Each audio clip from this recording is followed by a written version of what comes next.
In this video, we'll look at model evaluation using visualization.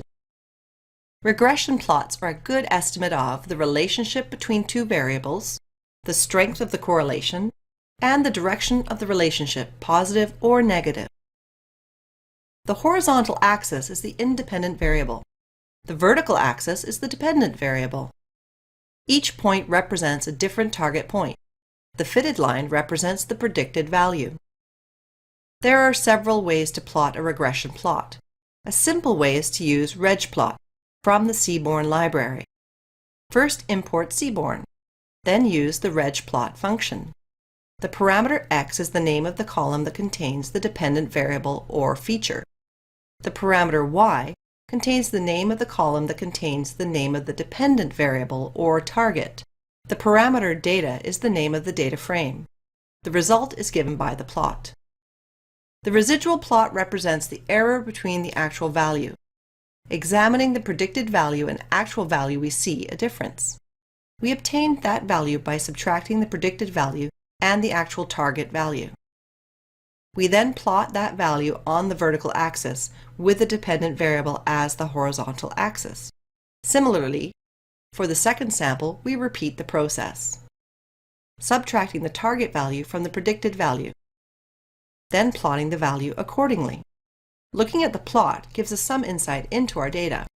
We expect to see the results to have zero mean, distributed evenly around the x-axis with similar variance.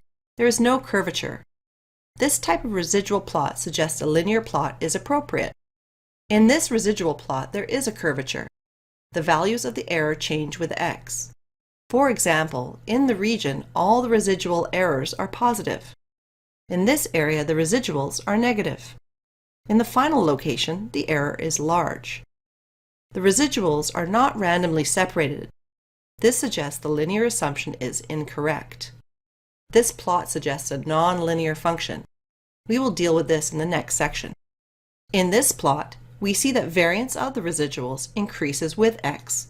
Therefore, our model is incorrect. We can use Seaborn to create a residual plot. First, import Seaborn. We use the residplot function.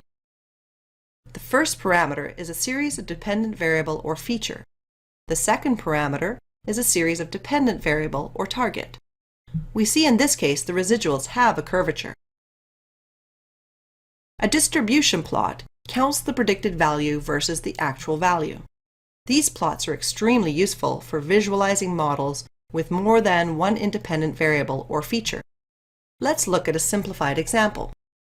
We examine the vertical axis. We then count and plot the number of predicted points that are approximately equal to 1. We then count and plot the number of predicted points that are approximately equal to 2. We repeat the process for predicted points that are approximately equal to 3. Then we repeat the process for the target values. In this case, all the target values are approximately equal to 2. The values of the targets and predicted values are continuous. A histogram is for discrete values. Therefore, pandas will convert them to a distribution. The vertical axis is scaled to make the area under the distribution equal to 1.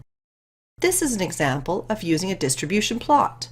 The dependent variable or feature is price. The fitted values that result from the model are in blue. The actual values are in red. We see the predicted values for prices in the range from 40,000 to 50,000 are inaccurate. The prices in the region from 10,000 to 20,000 are much closer to the target value. In this example, we use multiple features or independent variables. Comparing it to the plot on the last slide, we see predicted values are much closer to the target values. Here is the code to create a distribution plot. The actual values are used as a parameter. We want a distribution instead of a histogram, so we want the hist parameter set to false. The color is red. The label is also included. The predicted values are included for the second plot. The rest of the parameters are set accordingly.